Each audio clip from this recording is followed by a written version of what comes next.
Ya, ahí empezó.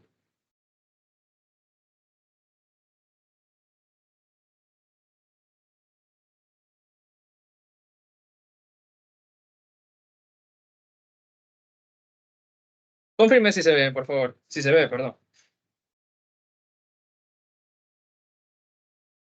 Perfecto.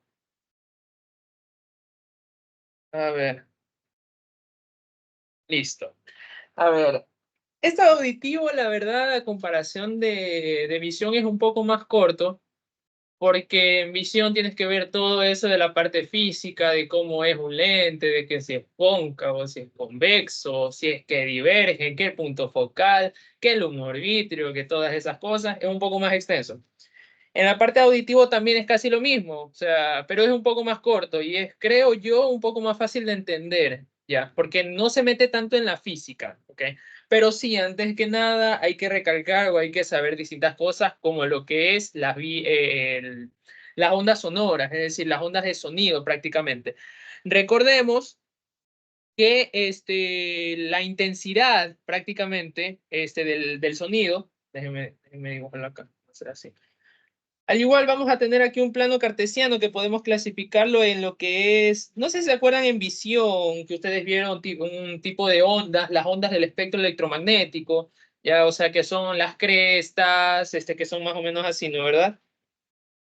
¿Qué son las crestas, la amplitud y todo eso? Ya. Aquí, a diferencia de la visión, vamos a tener dos unidades de medida que van a ser importantes. Primero lo que son los decibeles y lo que van a ser los hertz, ¿ya? Los decibeles prácticamente me miden la intensidad, ¿ya? En cambio, los hertz es prácticamente la frecuencia, ¿ya? Así como dice, prácticamente eje de X, eje de Y, ¿ya? ¿Cuál es el rango normal de la frecuencia del sonido? Es de 20 a 20.000 Hz, ¿ok? Ese es el rango normal de la audición, ¿ya? En cambio, el rango, eso es para la audición en general, ¿ya? Si es que está por debajo de 20, se lo conoce como infrasonido. Y en cambio, si es que está por arriba de 20, se lo conoce como ultrasonido. Ya son cosas que es parte general. Ya de ahí vamos a tener lo que es la amplitud, vamos a tener la frecuencia. La frecuencia, recordemos que es la distancia que hay entre cada una de las crestas. La amplitud, que viene siendo desde acá hasta acá, que tiene que ver con la intensidad, y en cambio la frecuencia tiene que ver con los hertz, y la amplitud tiene que ver con la intensidad, es decir, con la parte de los decibeles. ¿Ok? Eso rapidito para decirlo y ya. ¿Ok? Solo tengan en cuenta eso. Las unidades de... No quisiera decir unidades de medida, pero las unidades de medida de las ondas sonoras, ¿ya? Ahí se acabó la parte física, ¿ok? Intensidad decibeles, frecuencia hertz. De 20 a 20.000 es el rango normal de la audición. A partir de 20.000 no escuchamos y menos de 20 tampoco escuchamos. ¿Ok? Ahora, dejando esto a un lado, ahora sí ya nos vamos vamos a hablar un poco de la parte anatómica, lo que es el oído. ¿Ya? El oído, recordemos que está conformado por tres zonas. ¿Ya? La parte, a ver, esta de acá. La parte de acá que me la va a limitar, se podría decir, la membrana timpánica con la articulación que tiene con los huesecillos que están acá, que esta parte sería el oído externo. Luego vamos a tener esta parte media que me la va a limitar esta zona de acá, que es el oído medio. Y luego lo que viene siendo la parte sensorial, es decir, ya la parte de cómo se capta el estímulo, se lo transforma a un potencial eléctrico, vendría siendo todo esto que sería la cóclea. Esta parte es la cóclea. Aquí es donde se perciben los sonidos.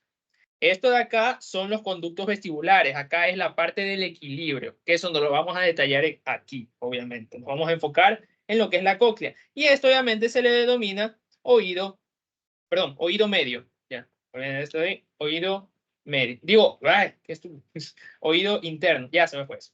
Ya. Entonces tenemos oído externo, tenemos oído medio y tenemos oído interno. Cada uno va a tener algunas estructuras que hay que detallar. El oído externo, vamos a tener pabellón auricular, esta zona de acá que es el pabellón, ya, que prácticamente si es que pueden ver el oído tiene una forma de embudo, ya, y es prácticamente para captar mayor las ondas de frecuencia del sonido, como pueden ver acá, que lleguen acá y que converjan en un solo lugar para entrar por el conducto auditivo. El conducto auditivo y que también vamos a tener esta membrana de aquí, la membrana timpánica. Una membrana sumamente fina que está en contacto con lo que es este hueso de acá, que es el yunque, ¿ya? Esto ya pertenece al oído medio, ¿ok? Entonces, del oído externo tenemos el pabellón auricular, el conducto auditivo y la membrana timpánica. ¿Y cuál es la función de esta parte de acá? La conducción, ¿ya? Es prácticamente la energía sonora, viaja por acá, entra al pabellón auricular, como pueden ver acá, entra al conducto auditivo y hace que la membrana timpánica vibre. Cuando vibra la membrana timpánica, va a actuar este pequeño sistema de acá que encontramos. Ese es el sistema de huesecillos. Ya, vamos a tener tres: el martillo, el yunque y el estribo. Datazo del cuerpo humano: el estribo es el hueso más pequeño del cuerpo. ¿Okay? Como pueden ver acá, prácticamente, si es que se pueden dar cuenta, tienen un orden, obviamente. El martillo, si es que pueden dar cuenta, ya, su forma, obviamente, se asemeja a un martillo. Y prácticamente vamos a tener la cabeza, que es esta parte de acá, y lo que vendría siendo el cuerpo, se podría decir. El cuerpo del martillo es el que está afianzada a la membrana timpánica. De ahí el yunque, si es que pueden ver acá, es este hueso de acá. ¿Te parece más o menos un yunque? Ya, así lo denominaron. Y pueden ver que está articulado al martillo. Y a su vez, su parte distal o la parte más interna de este hueso está articulada con el estribo. Repito nuevamente, el hueso más pequeño del cuerpo. Como pueden ver, el estribo va a estar, tiene como una forma de una Y, pueden ver acá, o de una tirachina, y que está acoplada a una base. ¿Ya? Esta base de aquí va a estar en contacto, en cambio, con esta estructura de acá. Una pequeña membrana que prácticamente se podría decir que es la comunicación entre el oído medio y el oído interno, que se lo conoce como la ventana oval. La ventana oval es prácticamente es como la membrana timpánica. Ambas son membranas, ¿ya? No hay contacto directo, es decir, no es que los sonidos de las ondas sonoras viajan para acá y luego viajan para acá. No, las ondas sonoras me vibran la membrana timpánica, que hace de que este sistema de huesecillos empiece a actuar. O sea, se mueve esto, se mueve el martillo, se mueve el yunque y se mueve el estribo. Como pueden ver acá, el estribo prácticamente es como tener aquí un pequeño martillo y tener una estructura acá, pero que tiene un hueco así. Y esto está cubierto por una membrana. ¿Qué ocurre? Que el estribo, como pueden ver acá, cuando se sacude esta parte de acá, va a pegar a la ventana oval. Le pega a la ventana oval, o sea, le hace un golpecito, ¿ya? Y ese golpecito a la ventana oval me va a provocar el movimiento de un pequeño líquido que se encuentra en la cóclea, que ya viene siendo la parte del oído interno, ¿ya? Ese líquido que se lo conoce como perilinfa y endolinfa, que ya lo vamos a detallar dónde se encuentra y todo eso, ¿ok? Entonces, repito, oído externo, conducto auditivo, membrana timpánica. ¿Cuál es la función? Conducción. Oído medio, vamos a tener a los tres huesecillos, martillo, yunque y estribo.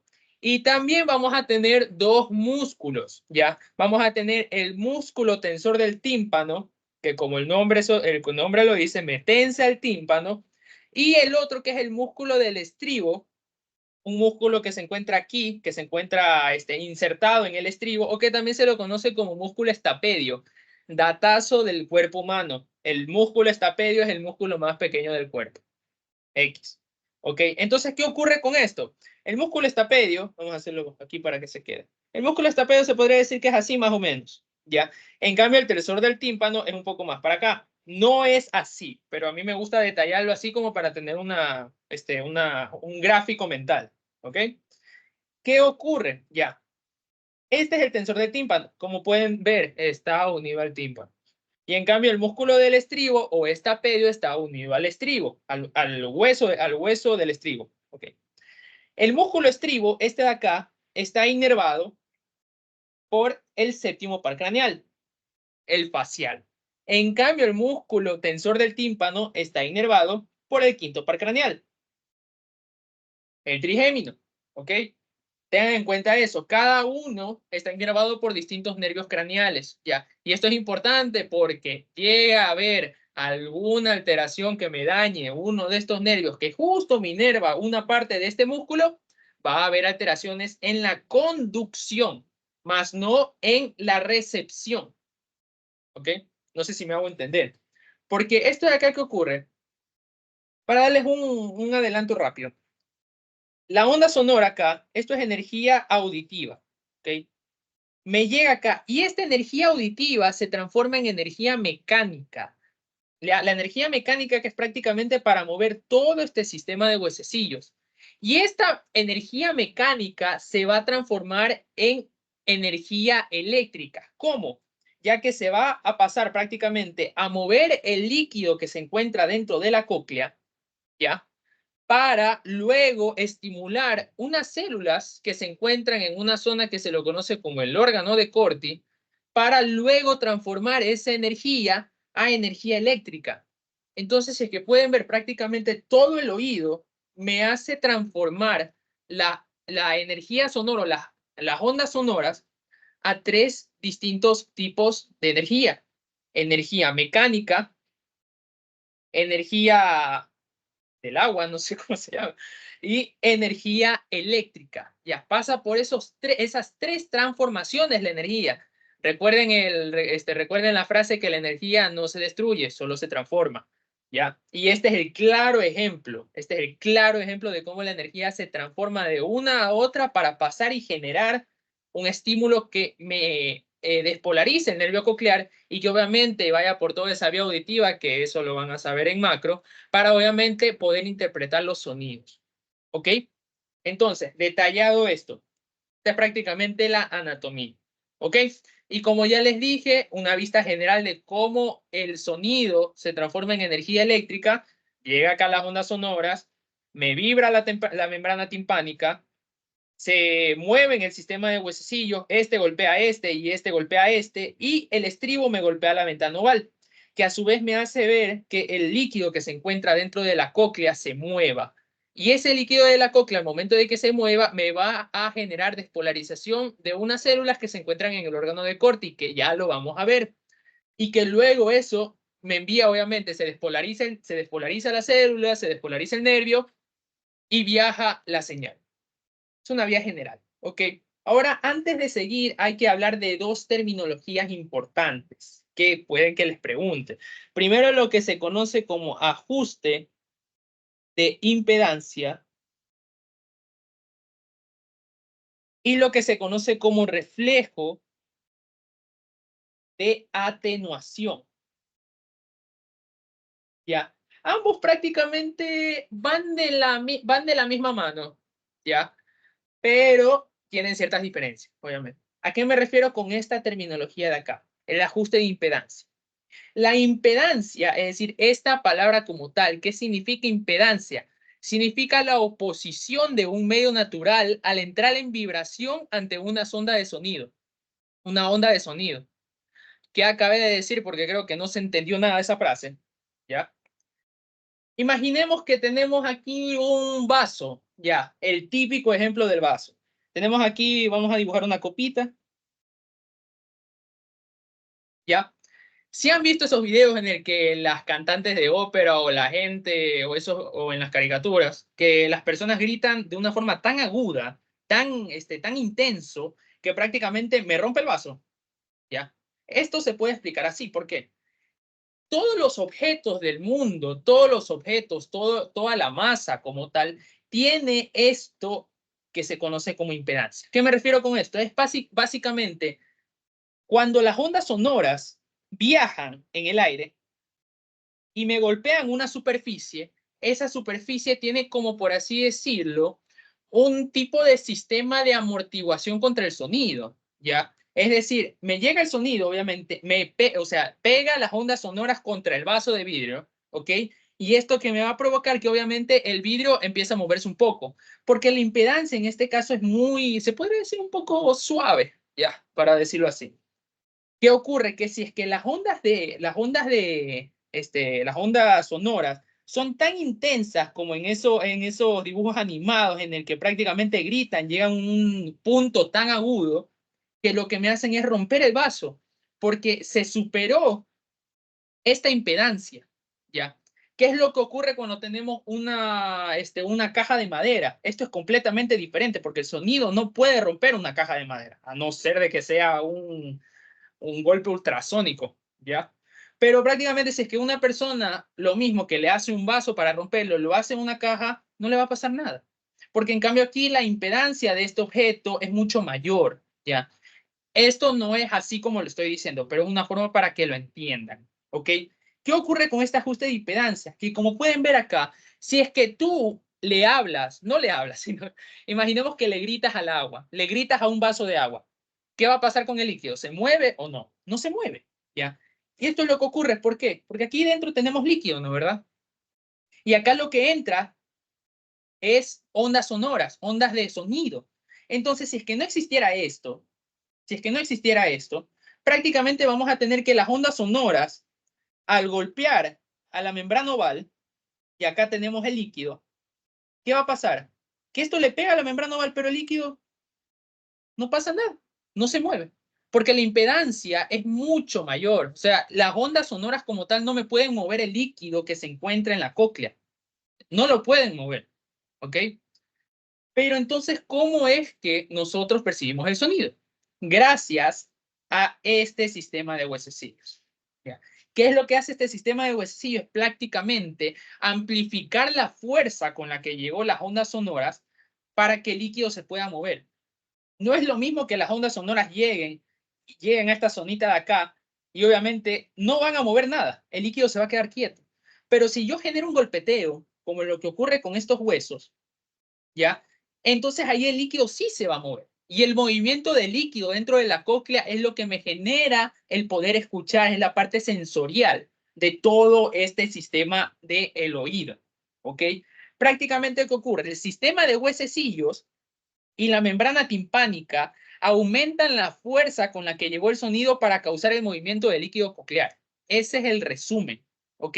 Porque el líquido coclear como tal tiene mayor inercia que el aire. Es decir, el líquido coclear a tener más inercia no va a poder mover simplemente por las ondas de sonido, no lo va a poder hacer. Es por eso que aquí se genera, por así decirlo, una fuerza mecánica para que el líquido se empiece a mover. No sé si me hice entender, si es que alguien no entendió, se los vuelvo a repetir, porque esto es un poquito confuso, pero prácticamente es eso lo que me refiero con el ajuste de impedancia. ¿Ya? Lo vuelvo a repetir nuevamente, ¿ok? Las ondas auditivas como tal no me pueden generar movimiento de líquido coclear así solo. ¿Por qué? Porque el líquido coclear o el agua tiene mayor inercia que las ondas sonoras. No lo va a poder mover por más fuerza que, obviamente, si la fuerza es gigantesca, sí lo va a poder hacer, pero normalmente no ocurre eso. Entonces, ¿qué es lo que prácticamente permite de que se escuche? Es esto de acá, sistema de huesecillos y la membrana timpánica. La membrana timpánica vibra gracias a las ondas sonoras, ya que la inercia de las ondas sonoras sí es mayor a la membrana timpánica, porque esta es una membranita, es finita. Entonces las ondas sonoras sí me lo van a poder mover. Al momento en el que lo mueve, me genera el movimiento del martillo, que me hace mover al yunque y que me genera movimiento del estribo. Y esto de acá, ¿qué me genera? Que el estribo me golpetee, me genere como un golpe, como que le pego un puñete a la ventana oval.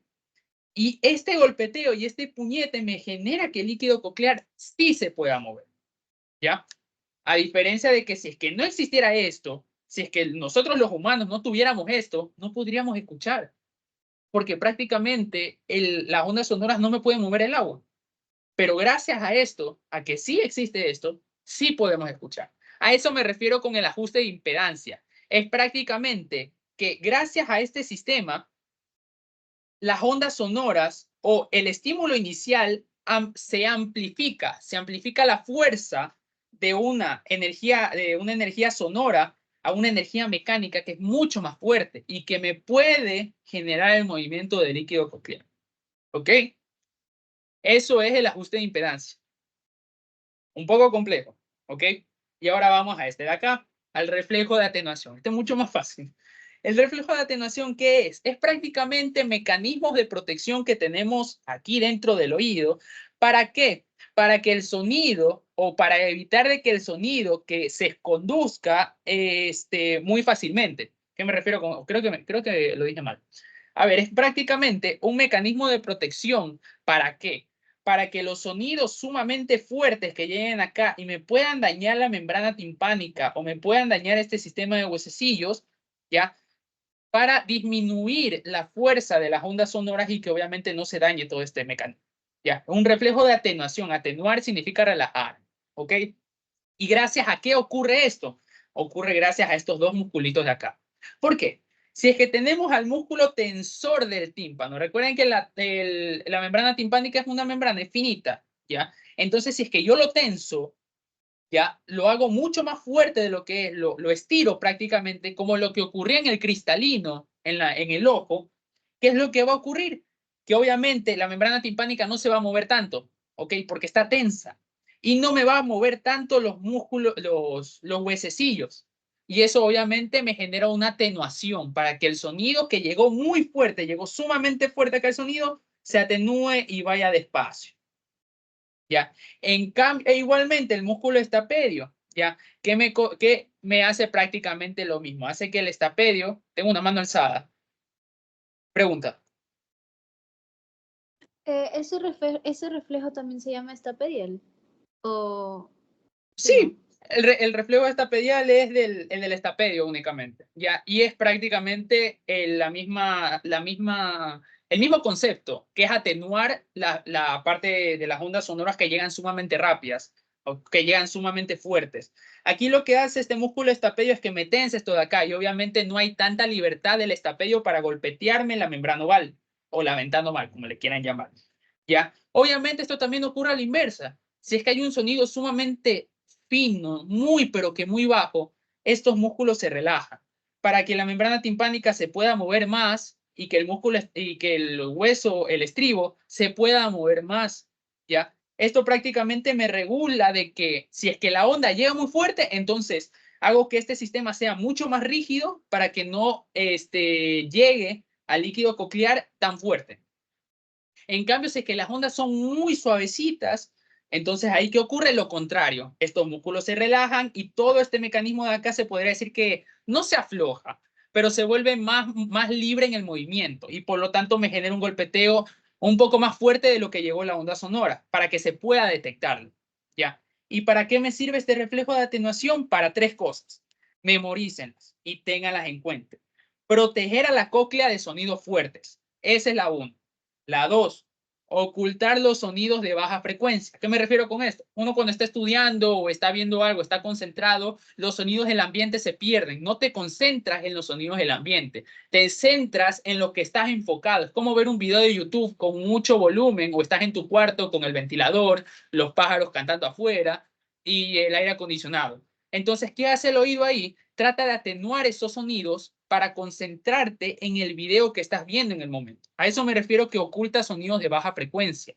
Y la tercera es disminuir la sensibilidad de la voz. Uno cuando habla, los músculos o prácticamente este reflejo de atenuación actúa para que la voz que tú emites, el sonido que tú emites, no sea recibido por los oídos o por todo este mecanismo tan fuerte. Por lo tanto, lo atenúa para no escuchar tu voz tan fuerte.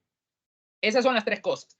Repito, proteger a la cóclea, ocultar sonidos del ambiente o sonidos de baja frecuencia y disminuir la sensibilidad de la voz. Esas tres cosas. 1, 2, 3. Las tres cosas para lo que me sirve el reflejo de atenuación. No se olviden. ¿Ok? Y eso es prácticamente estas dos de acá. Ahora avancemos. ¿Ok? Recuerden, si tienen alguna pregunta, simplemente alce la mano, porque yo les puedo ver de aquí. ¿Ok? Ahora, ¿qué ocurre en la cóclea? ¿Ya? Estas son nuestro pequeño amiguito, este pequeño caracol, que tiene muchas estructuras que prácticamente me van a generar que el movimiento de líquido se vuelva una energía eléctrica. ¿Por qué? La cóclea como tal va a estar compuesto de tres compartimentos. Es decir, ¿a qué me refiero con esta imagen? Esta imagen es como si, aquí tengo la cóclea, ¿no verdad? es como si yo lo alargara, es decir, de lo que está en espiral, obviamente, ya, lo alargara y lo cortara así. Lo corto transversalmente, o como que corte esta parte de aquí y lo muestre desde acá. ¿Ok? Y esto es lo que se va a ver. Vamos a tener 3 zonas o 3 conductos, 3 rampas, como le quieran llamar. La rampa de arriba, o esta rampa que se encuentra, se podría decir, la rampa superior, que se lo conoce como la rampa vestibular. Esta rampa vestibular es la que me va a estar en contacto con la ventana oval. ¿Ya? De aquí nace la rampa vestibular y luego esto viaja por acá y viaja por acá y todo eso.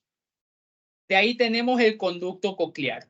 Lo dejamos ahí un rato y luego tenemos a la rampa timpánica. La rampa timpánica, se podría decir, es la que está por debajo de la rampa vestibular y es la que en cambio va a estar en contacto con esta ventana, que es la ventana redonda.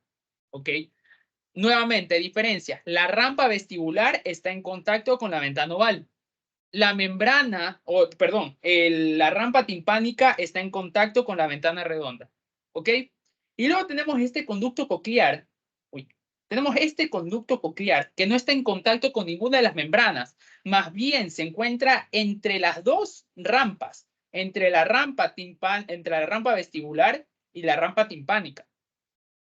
¿Ya? Y estos 3 compartimentos, se podría decir, estos 3 conductos, están separados por membranas. La rampa vestibular y el conducto coclear me lo separa la membrana de Reisner. Lo pueden ver acá, es una membrana pequeñita. De ahí, la rampa timpánica y el conducto coclear me lo separa esta membrana de acá. Esta es la lámina basilar o membrana basilar. ¿Quieren llamar? ¿Ok? De ahí vamos a tener otras estructuras. ¿Y cuál es la que me importa aquí? La más importante, esta pequeñita estructura no ocupa ni un quinto de toda la cóclea, pero que prácticamente se extiende por todo el largo. Es decir, empieza aquí, se extiende y hasta acá. ¿Qué ocurre? Esto es el órgano de Corti. El órgano de Corti es un conjunto de células que ya las vamos a ver, que me sirven para que el líquido que se mueve por acá, que se originó inicialmente por el golpeteo del estribo a la ventana oval, me lo va a detectar esos movimientos, esas fluctuaciones de líquido para transformarlas en energía eléctrica y que viaje por el nervio vestibular, el nervio coclear, y que luego se junte al vestibular y me genere el nervio vestíbulo-coclear. Recordemos que es un nervio sensitivo, ¿ok? De ahí vamos a tener otras estructuras como lo que es la estría vascular. Esta estría vascular se podría decir, a mí me gusta decirlo así para asociar, a mí me gusta asociar mucho a las estructuras para no olvidarme. Se podría decir que es un análogo, ¿ya? O es similar a los cuerpos ciliares que se encuentran en el ojo. ¿Qué me refiero con esto? De que estos dos me producen un líquido. Esta estría vascular es responsable de generarme un líquido que se encuentra aquí en el conducto coclear, que se lo conoce como endolinfa. ¿Ya? En cambio, en la rampa vestibular y en la rampa timpánica vamos a tener otro líquido que se conoce como perilinfa. El mismo nombre lo dice, endo de adentro, peri de periferia, y ambas terminan en linfa, ¿ok? La perilinfa, un datazo también que por si acaso, apréndenselo, es que la perilinfa que se encuentra en la rampa vestibular y en la rampa timpánica tiene una composición similar al líquido cefalorraquídeo, ¿ok? Y en cambio el conducto coclear no es similar al líquido cefalorraquídeo, porque se produce de esta estría vascular y también por una diferencia importantísima que necesito que se la aprendan de memoria. La endolinfa tiene altos niveles de potasio y bajos niveles de sodio. En cambio, la perilinfa tiene bajos niveles de potasio y altos niveles de sodio. Por favor, no se olviden de eso. Nunca, nunca, nunca. ¿Ok? ¿Y por qué ocurre esto? Ya lo vamos a ver un poquito más adelante. Pero para adelantarles, es porque las células que se encuentran en el órgano de Corti se despolarizan con potasio, más no con sodio. ¿Ok? Y esta es prácticamente la estructura que se encuentra dentro de la cóclea. Repito, rampa vestibular, conducto coclear me lo separa la membrana de Meissner. Y luego, conducto coclear, rampa timpánica me lo separa la lámina basilar. ¿Dónde se encuentra el órgano de Corti? Apoyado en la lámina basilar. Vamos a tener la estría vascular que me sintetiza la endolinfa. Y de ahí la perilinfa, que es similar al líquido cefalorraquídeo, tiene más sodio que potasio, y en cambio la endolinfa tiene más potasio que sodio. ¿Ok? Ya, recuerden, alcen la mano si tienen alguna pregunta. ¿Ok? Entonces, ahora pasando con eso, esto es prácticamente como si a la cóclea lo estirara. ¿Ok? Recordemos que es como un caracol, como si lo estirara prácticamente. ¿Y qué ocurre? Esto de acá, o este punto de aquí, se podría decir la punta del caracol, se lo conoce como helicotrema. ¿Qué ocurre con este helicotrema? Que aquí, como pueden ver acá, este es el hueso del estribo. Este es el estribo. ¿Ok? Como pueden ver acá, la típica forma que tiene el estribo. Me pega la ventana oval, entonces esta membrana de acá es la rampa vestibular. ¿Ok? Esta es la rampa vestibular. Pero en el helicotrema hay una conexión entre ambas rampas. Se puede ver acá que la rampa vestibular luego gira y está la rampa la rampa timpánica. ¿Ok?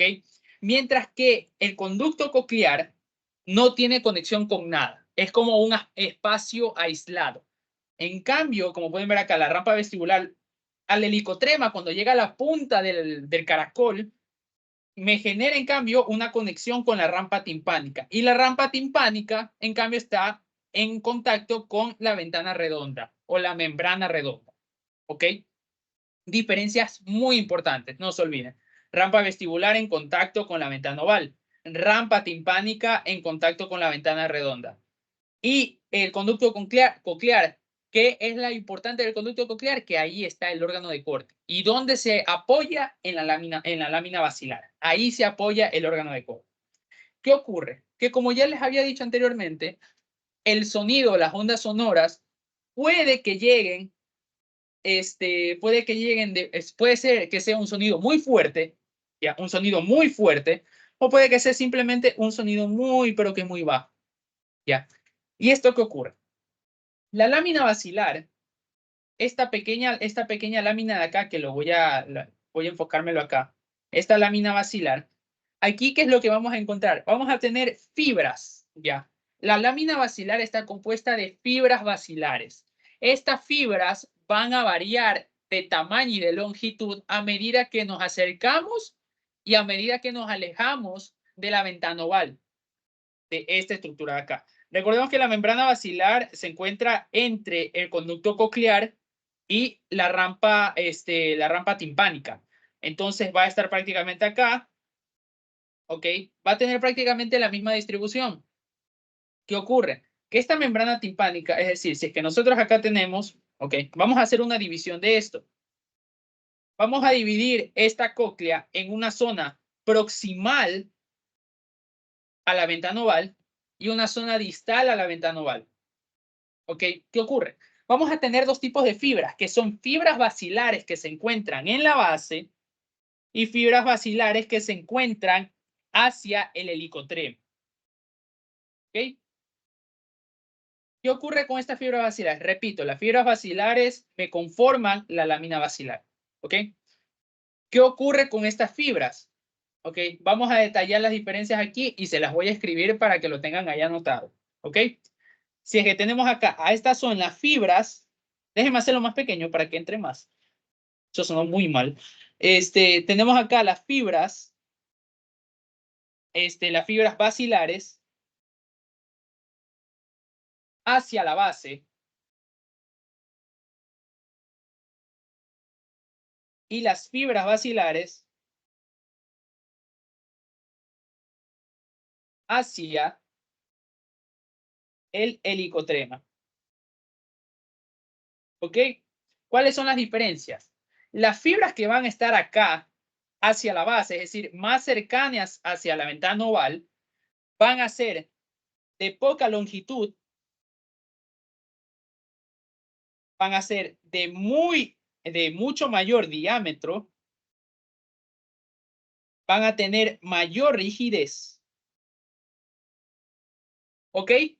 Y en cambio las fibras basilares hacia la helicotrema va a ser todo lo contrario. Van a tener mayor longitud, van a tener menor diámetro y van a tener menor rigidez. ¿Ok? Esas son las tres diferencias.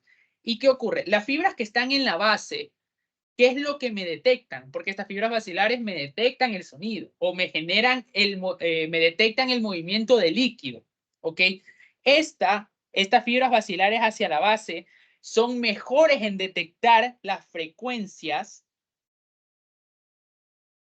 altas. En cambio, las que están hacia la helicotrema me detectan mayor la frecuencia baja.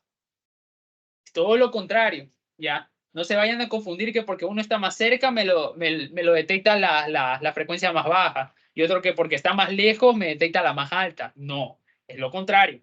¿Ok? Estas son las diferencias. Por favor, no se las olviden. Ténganlas siempre en cuenta. ¿Ok? Entonces, ¿qué ocurre con esto? Cuando el estribo, nuestro pequeño amiguito que está acá conformado o conformando el sistema de huesecillos, el estribo, nuestro hueso más pequeño del cuerpo humano, me golpetea la ventana oval, ¿qué ocurre? Que obviamente la perilinfa que se encuentra en la rampa vestibular se empieza a mover. Obviamente, si es que yo, o como que le golpeas a un vaso, ¿ok? Tienes un vaso con agua y le tocas un poco. ¿Qué ocurre? Se generan ondas. ¿Ya? Esto es lo que ocurre aquí con la perilinfa. Pero ¿qué ocurre? Que todo va a depender de la frecuencia del sonido. Si es que es una frecuencia alta, me llega un sonido sumamente fuerte, estás en una discoteca, al lado está repleta, no puedes poner un pie y te tocó bailar al lado del parlante, ¿ok? Entonces tienes el parlante, todo el parlante en el oído, ¿ya? ¿Cómo se detectan este tipo de frecuencias, estos tipos de ondas sonoras? ¿Qué ocurre? Que la frecuencia como tal, aquí pueden ver, esta es una representación esquemática de la cóclea. Acá tenemos la membrana oval, la membrana redonda, la rampa vestibular, la rampa timpánica, y acá tenemos la separación o esta zona que se podría decir que sería el conducto coclear. ¿Ok? ¿Qué ocurre? Que yo cuando le estribo, está tranquilito ahí el estribo, está fresquito de la vida, le llega una frecuencia muy alta, le llega un sonido que es muy alto, me pega la ventana oval, pero ¿qué ocurre? Que la perilinfa o el líquido solo se mueve poco, se mueve así, como pueden ver acá, la frecuencia alta. En cambio, si es que es una frecuencia intermedia, no me golpea con tanta fuerza, entonces por lo tanto las ondas van a viajar así. Y en cambio, si es que es una frecuencia baja, entonces el líquido se va a mover por mucho más longitud. ¿Ok? Estas ondas de acá, que se generan aquí, se las conoce como ondas viajeras. ¿Ok? Estas ondas viajeras, prácticamente, ¿qué es lo que ocurre? Que obviamente, cuando yo golpeteo la membrana oval, volvemos acá, cuando yo golpeteo la membrana oval, el líquido se mueve, obviamente se mueve la perilimfa. Pero ¿qué ocurre? Que esta membrana de Reissner es tan, pero tan fina que algunos fisiólogos, algunos anatomistas, e incluso lo consideran lo consideran como una sola cavidad porque esta membrana es tan, pero tan fina, es muy fina. Así que pueden ver acá está compuesto de es de una célula. Es muy fina, entonces por lo tanto se puede mover mucho. O sea, es muy flexible. Obviamente no es tan flexible, pero se puede mover. Así está normal, pero si es que se mueve el líquido, esta membrana puede ir así y luego así. ¿Okay? Es como si estuvieras en un trampolín. El trampolín sería prácticamente esto, donde la persona está saltando acá y obviamente, ¿qué genera? De que el trampolín, cuando tú generas presión, el trampolín se hace así, y cuando ya se vence esa resistencia y saltas, prácticamente el trampolín se vuelve así, ¿ya? O prácticamente me genera esto de aquí, ¿ya? Prácticamente eso es lo que ocurre con la membrana, ¿ok? Si es que el estribo le pegó muy fuerte a la ventana oval, esta membrana se va a mover muy fuerte, pero luego de que se mueve muy fuerte, se atenúa. Lo que ocurre aquí. Por lo tanto, el líquido no se mueve hacia la helicotrema, que sería esta zona de acá. En cambio, si es que me lo golpeó a una frecuencia intermedia, entonces la membrana se va a mover más o menos así y luego para. Más o menos lo que ocurre acá. la frecuencia intermedia. En cambio, si es que me los golpea muy suave, entonces la membrana es como si le empujaras a un compañero. No, no hagan eso, por favor. Como si, yo qué sé, no se me ocurre ningún ejemplo. Le pegas la membrana oval con el estribo, entonces la membrana prácticamente se va a mover suavecito. Y a lo que mueve suavecito, entonces esto se va a mover así. Y va a llegar hasta el helicotrema. Lo que ocurre exactamente acá. Ya. ¿Y por qué? O prácticamente ya les expliqué por qué ocurre esto. ¿Pero para qué? ¿O por qué? Recordemos acá que tenemos fibras basilares que son las que prácticamente me detectan las frecuencias altas. Entonces, ¿por qué estas fibras basilares me detectan frecuencias altas y están hacia la base? Por esto mismo. ¿Ya? Las fibras basilares que se encuentran en la membrana basilar, que se encuentran cerca, ¿ya?, de la ventana oval, tienen esta mayor preferencia de detectar frecuencias altas. Por esto mismo, porque cuando me golpetea una frecuencia alta aquí, la membrana se mueve tan fuerte y luego se aligera. En cambio, si es que es una frecuencia suave, me llegó, no sé, un susurro, ¿ya? Entonces, ¿qué ocurre ahí? Que se golpetea muy suave la membrana y entonces la membrana se va a mover poquito, se va a mover poquito y va a llegar hasta el helicotrema. Llega hasta el helicotrema. ¿Y qué encontrábamos o cuáles eran las fibras basilares que se encontraban hacia el helicotrema? Las que me detectan la frecuencia baja. ¿Ok? O sea, son las dos diferencias. O sea, son las dos cosas que varían. Una me detecta frecuencias altas y otra me detecta frecuencias bajas. Y es gracias a que la disposición de las fibras que se encuentran en la membrana basilar, ¿ya? Gracias a estas características, menor longitud, mayor diámetro, mayor rigidez, y mayor longitud, menor diámetro y menor rigidez, me pueden detectar estas frecuencias. ¿Ok? Ahora, pasemos a mi tema favorito, el órgano de Corti como tal. Como pueden ver acá, este es un gráfico de lo que es prácticamente el órgano de Corti. ¿Ok? ¿Qué ocurre? Aquí lo que vamos a tener es... Uy, ¿qué pasó? Ah, ya, ahí. Vamos a tener estas dos estructuras de aquí. ¿Ok? ¿Qué ocurre? Aquí lo que vamos a tener son unas células ciliadas, como pueden ver acá, tienen cilios. Vamos a tener unas células ciliadas externas y unas células ciliadas internas. ¿Ok? Las células ciliadas internas son las que me detectan mayor cantidad del movimiento. ¿Por qué? Como pueden ver acá, estas tienen mayor inervación. ¿Ok? Estas prácticamente tienen fibras del 85 al 95% de estas fibras son aferentes. ¿A qué me refiero con aferente? Es que obviamente ya lo vimos en la clase de reflejos. Me envía la señal hacia un centro integrador. Y en cambio, el 10% es eferente. ¿A qué me refiero con eferente? Es la vía nerviosa o el axón que viene desde el centro integrador aquí para generar alguna acción. En cambio, las células ciliadas externas es todo lo contrario.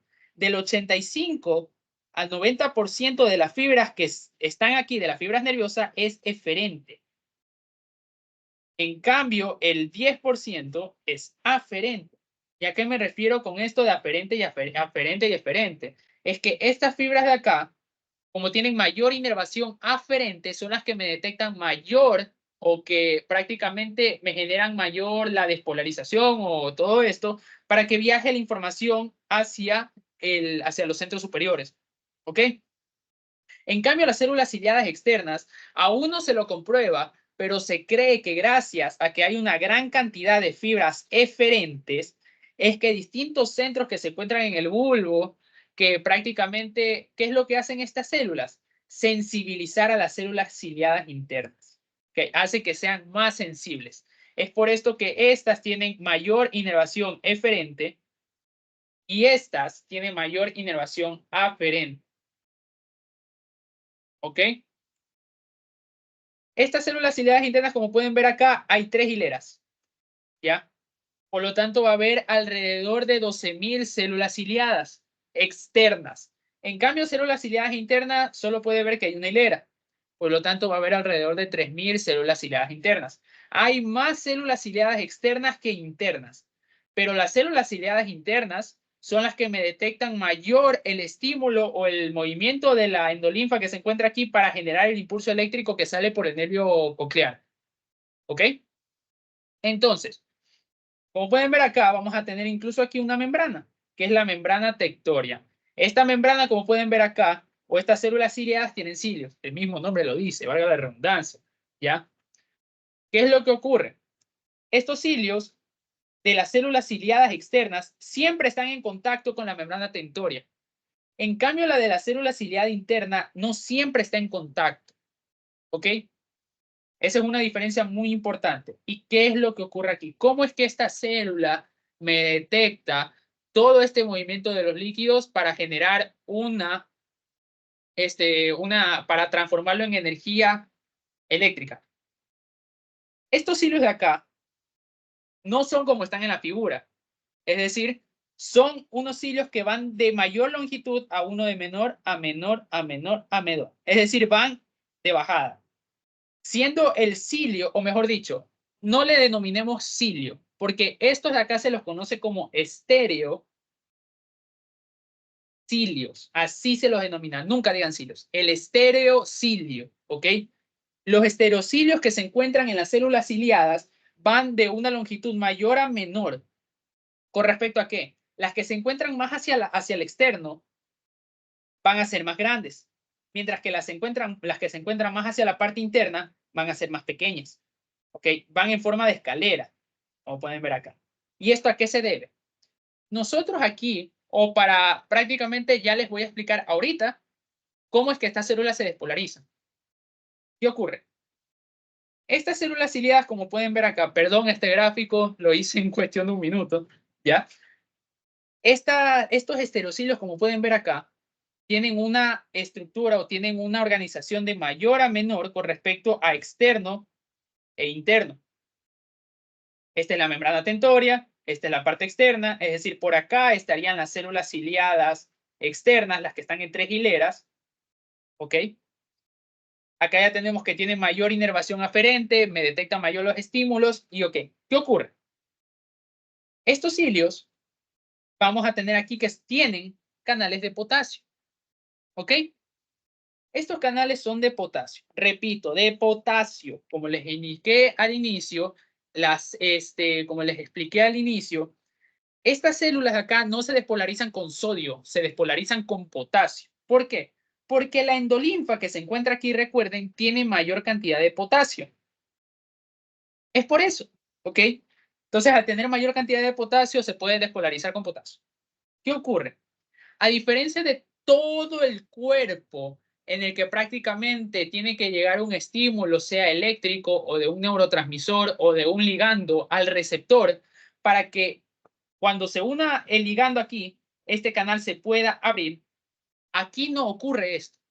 Aquí ocurre algo físico, algo mecánico. No ocurre ni químico, ni eléctrico, ni nada. Ocurre un estímulo mecánico. ¿Cómo?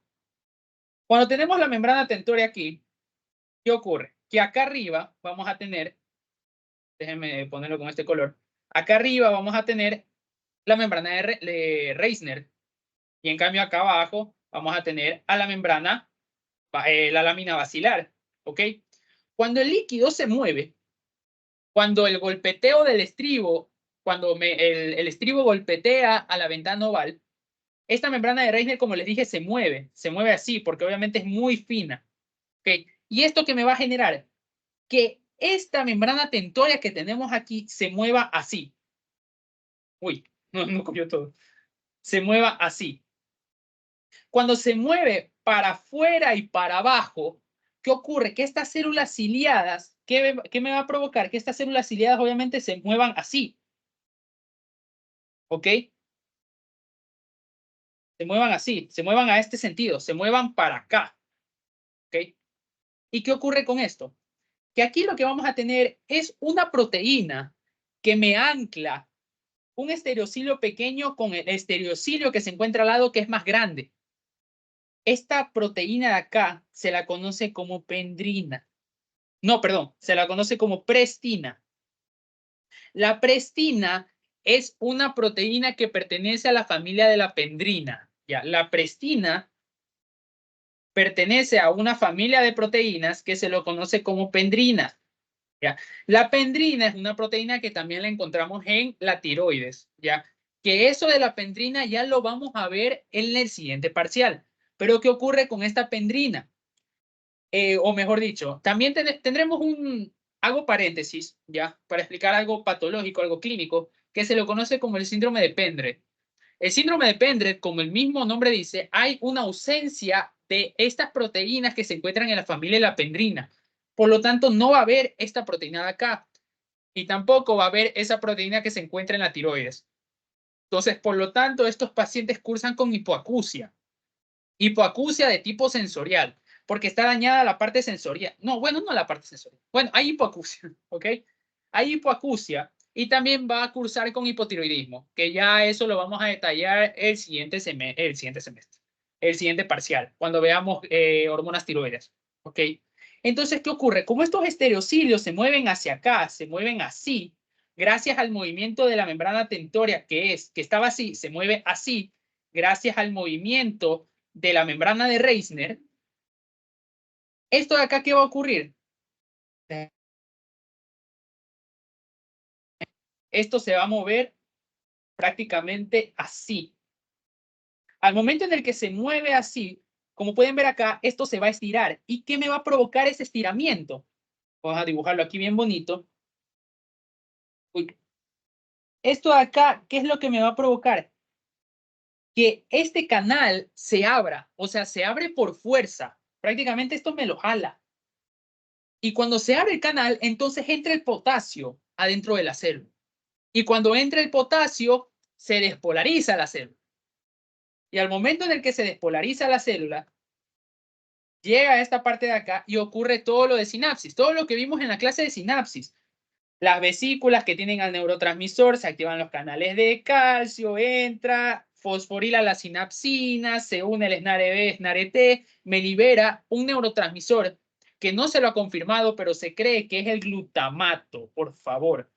El neurotransmisor que se libera después de la despolarización de las células ciliadas en el órgano de Corti es el glutamato.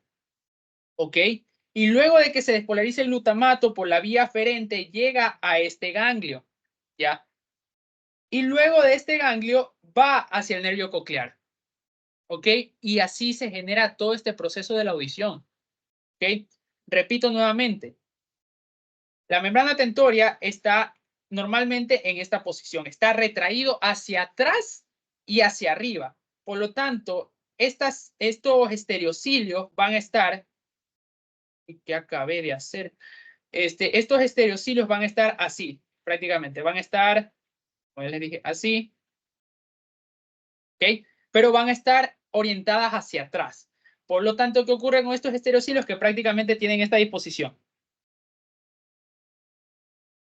Y aquí prácticamente, como pueden ver, la pendrina se encuentra como suelta, se encuentra como si tú cogieras una liga, la estiras y luego la vuelves a su normalidad, se encuentra toda flácida. Y por lo tanto, el canal de potasio que encontramos acá no está abierto, está cerrado.